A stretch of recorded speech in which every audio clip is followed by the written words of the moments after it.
In breaking news this morning, Prince Andrew has officially responded to rape claims. He has denied the sex abuse allegations brought by his accuser, Virginia Giuffre. Let's go live to London now with ITV News Royal Editor Chris Shipp. Morning to you, Chris. This is a significant development. Yeah, very significant, because since Virginia Giuffre launched her lawsuit back in August, we haven't really had what we got this evening here in London, which is Prince Andrew's official defence. And there's a few things that sort of leap out at you in these documents that were released in the last hour or so. You know, Prince Andrew hereby demands a trial by jury on all causes of action asserted.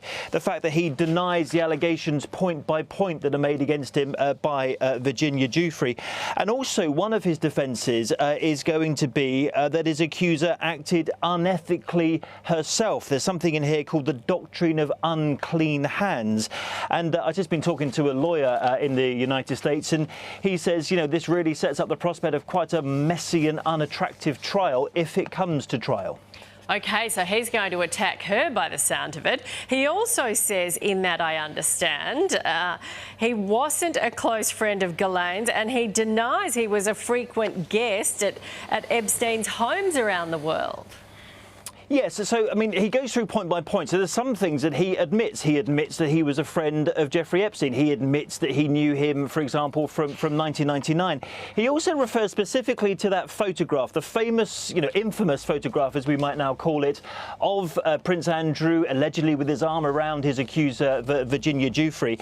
But he simply says that Prince Andrew lacks sufficient information to admit or deny the allegations about that photograph. And the key point there is that Virginia Giuffre alleged that after that was taken, she went on to be sexually abused by Prince Andrew. Of course, he denies those allegations. So does it sound like he's going to bring sort of allegations against Virginia Giuffre?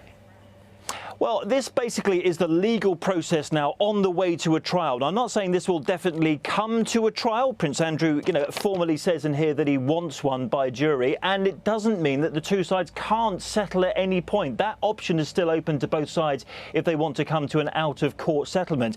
But it does set up the prospect for what could be quite a nasty, very personal trial were it to go that far. And if there is going to be a trial, we understand it's going to happen towards the end of this year. OK, so he's going in pretty hard, isn't he?